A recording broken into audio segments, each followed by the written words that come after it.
कैसे हो मेरे प्यारे बच्चों। बच्चों, आप लोग अपनी क्लास के बच्चों के साथ अच्छे से पढ़ाई करते होंगे। अब पढ़ाई करते हैं तो कभी कभी लड़ाई भी हो जाती होगी। लड़ाई के बाद क्या आप एक दूसरे से बोलना बंद कर देते हैं? क्या आप एक दूसरे से ज्यादा ताकतवर दिखाते हैं?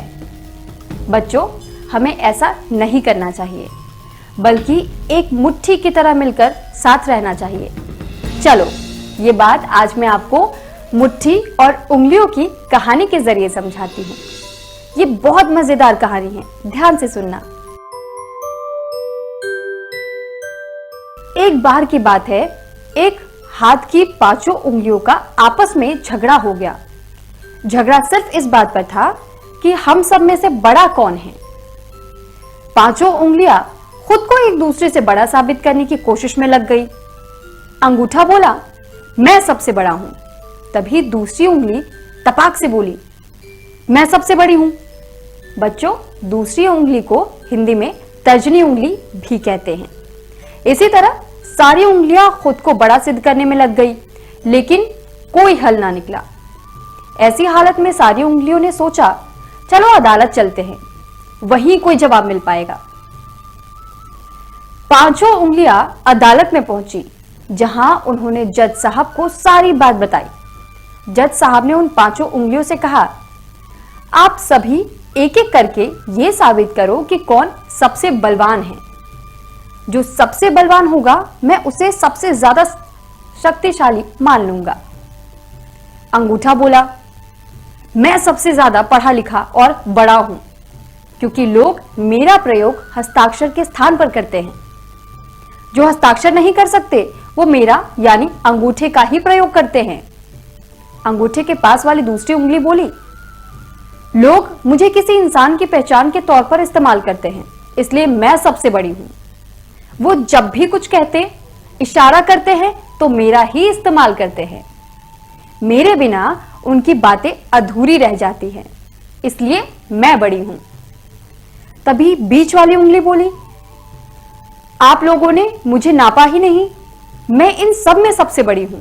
मेरी लंबाई बाकी उंगलियों में सबसे ज्यादा है। चौथी उंगली बोली, मैं सबसे ज्यादा अमीर हूं, क्योंकि लोग हीरे, जवाहरात और अंगूठी मुझ में ही पहनाते हैं। इतने में पांचवी उंगली भी बोल पड़ी, मेरा छोटा होना मेरी सबसे बड़ी काबिलियत है। जहां हाथ की कोई दूसरी उंगली नहीं जा सकती, वहां मैं बड़े आराम से जा सकती हूं। और फिर भगवान श्री कृष्ण ने भी तो मुझ पर ही गोवर्धन पर्वत उठाया था। सारी उंगलियों ने जज साहब के सामने अपनी अपनी दलीलें रखी और खुद को बड़ा बताया।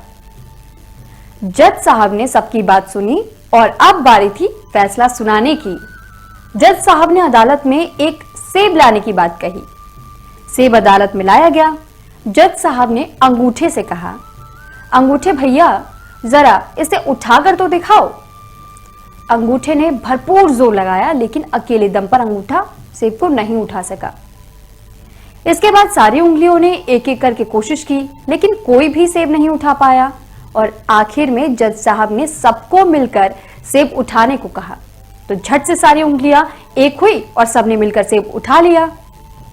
जज साहब बोले, तुम सभी एक दूसरे के बिना अधूरी हो और अकेले रहकर तुम्हारी शक्ति भी अधूरी है। लेकिन जैसे ही तुम सब एक हो जाओगे, ताकतवर बन जाओगे और बड़े से बड़ा, कठिन से कठिन काम भी आसानी से कर लोगे। जज साहब की बात सारी उंगलियों को समझ आ गई और एक हाथ का हिस्सा बनकर प्यार के साथ में रहने लगी। तो बच्चों, कैसी लगी आपको ये कहानी? इस कहानी से आपने क्या सीखा? चलो मैं बताती हूं। बच्चों, एकता में बहुत ताकत होती है और ये कहानी हमें यही शिक्षा देती है कि मिलजुल कर रहो, आपस में मत लड़ो। एक साथ रहोगे तो बड़ी से बड़ी मुसीबत को भी हरा सकते हो, लेकिन आपस में लड़ने से खुद ही कमजोर हो जाओगे। इसलिए अपने दोस्तों से कभी ना लड़ना, सब साथ मिलकर रहना। समझ गए ना बच्चों? अब मैं चलती हूं, अगली बार फिर आऊंगी एक और कहानी के साथ।